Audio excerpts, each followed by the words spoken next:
क्या हिंदू धर्म से उत्पत्ति हुई है मुस्लिम धर्म की, या ये सभी अफवाह है? चलिए आज की वीडियो में जानते हैं। देखिए, बहुत से लोगों का मानना है कि जब प्रभु श्री राम वनवास में थे तब शूर्पणखा ने प्रभु श्री राम और लक्ष्मण से शादी करना चाहा और इस दौरान लक्ष्मण जी ने शूर्पणखा की नाक काट दी और प्रभु श्री राम और रावण की युद्ध हुई। इसमें राक्षस जाति का नाश हुआ। लेकिन तत्पश्चात शूर्पणखा ने असुर गुरु शुक्राचार्य के पास गए और दोनों मिलकर महादेव की ध्यान करने लगे। एक वक्त महादेव उनसे प्रसन्न हुई और तब शूर्पणखा ने असुर जाति को विनाश होने से रक्षा करने के लिए कहा। इस पर महादेव ने शूर्पणखा को एक शिवलिंग देते हुए कहा कि जब तक इस शिवलिंग पर कोई सनातन धर्म के लोग जल अर्पण नहीं करेगा तब तक असुर जाति का नाश नहीं होगा। और गुरु शुक्राचार्य ने उस शिवलिंग को एक रेगिस्तान पर सुरक्षित रख दिया, जहाँ आज हम मक्का के नाम से जानते हैं। वही शूर्पणखा अपनी नाक काटने के बाद अपने मुंह को नाक तक ढके रखते थे, जिस कारण आज मुस्लिम औरतें भी मुंह को ढके रखते हैं और गुरु शुक्राचार्य को सम्मान देने के लिए शुक्रवार को जुम्मावार मानते हैं। तो दोस्तों, इस पर आपकी क्या राय है, हमें कमेंट करके। भारत की कुछ ऐसी धार्मिक यात्राएं जहां कदम कदम पर रहता है खतरा। नंबर 1, कैलाश मानसरोवर। यह भारत की सबसे दुर्गम तीर्थ स्थलों में से एक है। यह हर एक कदम सोच समझ कर रखना पड़ता है। कैलाश मानसरोवर की ऊंचाई समुद्र तल से लगभग 4000 मीटर है। इस यात्रा के बारे में ऐसा कहा जाता है कि हर कोई इस यात्रा को पूरा नहीं कर सकता। जिसे भगवान शिव बुलाते हैं वही इस यात्रा को पूरा कर पाते हैं और ये 28 दिनों का सफर रहता है। नंबर 2, अमरनाथ। ये भी भारत की सबसे दुर्गम तीर्थ स्थलों में से एक है और ये श्रीनगर से 135 किलोमीटर दूर समुद्र तल से 13,000 फुट की ऊंचाई पर स्थित है। यहाँ तापमान अक्सर चेंज होता रहता है और साथ ही बारिश और भूस्खलन अक्सर देखने को मिलता है। इस यात्रा की सुरक्षा के लिए आपको पहले से ही रजिस्टर करना होता है। बीमार और कमजोर यात्री इस यात्रा से लौटा दिए जाते हैं। नंबर 3, वैष्णो देवी मंदिर।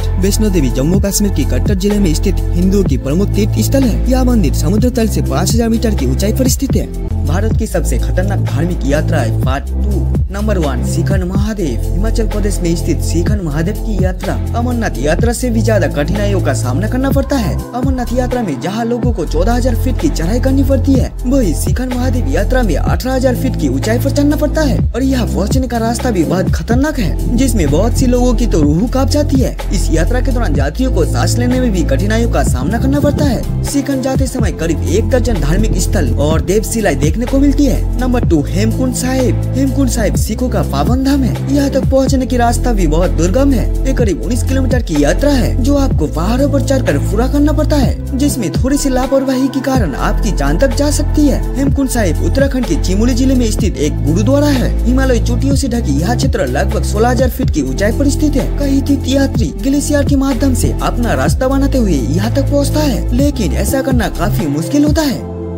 अभी आपकी स्क्रीन पर जो फैन है इसे टेस्टर कहा जाता है। इसके माध्यम से हम बिजली को चेक कर सकते हैं। आपको सिर्फ इस टेस्टर को नंगे तार पर लगाकर इसकी पिछवाड़े पर उंगली को लगाना है और आप किसी भी तार या डिवाइस पर करंट है या नहीं चेक कर सकते हो। तो दोस्तों, ऐसे में हमारे मन में एक सवाल आता है कि ऐसा करने से हमें करंट क्यों नहीं लगती। दरअसल ये pen metal cap, metal spring, register और नियॉन लैंप के साथ मेटल रॉड से बना होता है, जिस कारण इसे बीच से पकड़ने पर इसके अंदर लाइट नहीं चलता, यानी कि करंट को बाहर निकलने का रास्ता नहीं मिलता। अगर सीधी भाषा में कहे तो जब तक इस पेन की पिछवाड़े किसी माध्यम से मिट्टी से कनेक्ट नहीं होता तब तक इसके अंदर लाइट नहीं चलेगी। अब हो सकता है वो माध्यम हम इंसान बने या किसी अन्य वस्तु। और इस टेस्टर के अंदर एक मेगा ओम प्रतिरोध लगा रहता है जो कि हाई वोल्टेज इलेक्ट्रिसिटी को 0.22 वोल्टेज में कन्वर्ट करता है। इसीलिए बिजली का झटका हमें महसूस नहीं होता, यानी हमारा शरीर इससे ज्यादा करंट को सहन कर सकते हैं। दोस्तों, हमारे शरीर में 65% पानी रहता है, लेकिन क्या आपको पता है ये पानी किस तरह से हमारे शरीर में आता है? क्योंकि अगर हमारे शरीर में 1% पानी की कमी होती है तो हमें प्यास लगती है और अगर 10% पानी की कमी होती है तो हमारी मौत तक हो सकती है। ऐसे में बहुत से लोगों का कहना है कि हम तो ज्यादा पानी नहीं पीते हैं, तो हमारे शरीर में पानी की भरपाई कैसे होती है? दरअसल हम डायरेक्टली पानी जितना भी पिए,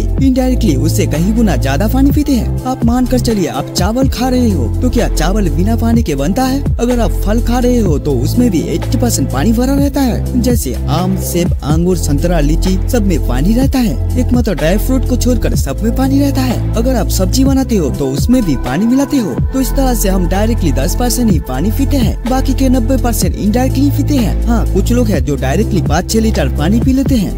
अगर आप रात के टाइम में अकेले चल रहे हो और पीछे से कोई औरत आपको बुलाती है तो आपको उसका रिप्लाई नहीं देना चाहिए। मैं बात कर रहा हूँ इंडिया की बहुत ही ज्यादा पॉपुलर और डेंजरस हर्बल लेजेंड की। जिसका नाम है निशिडाक। निशिडाक की कहानियाँ बंगाल और बिहार में बहुत ही ज्यादा पॉपुलर है और सिर्फ बंगाल और बिहार ही नहीं बल्कि इंडिया की बहुत सारे हिस्सों से इसकी कहानियाँ सुनी जाती है। निशिडाक एक बहुत ही ज्यादा डार्क नेगेटिव एंटिटी है जो किसी इंसान की पूरी जिंदगी खराब कर सकती है। ये एक ऐसी पिशाचिनी है जो तुम्हारे चाहने वाले है उसकी आवाज बनाकर आपको पीछे से बुलाती है और अगर आपने इसकी कोई भी बात का जवाब दिया तो आपको ये एंटिटी अपनी बस में कर लेगा और आपका माइंड आपकी कंट्रोल से बाहर हो जाएगा। फिर आप निशिडाक को फॉलो करना चालू कर दोगी और फिर तुम्हें निशिडाक एक सुनसान जगह पर ले जाकर तुम्हें गायब कर देगा, जिसके बाद तुम्हें कोई भी नहीं ढूंढ पाएगा। और अगर आपको निशिडाक की ये कहानी अच्छी लगी तो हमें लाइक शेयर और कमेंट करना। साथ ही चैनल पे नए हैं तो चैनल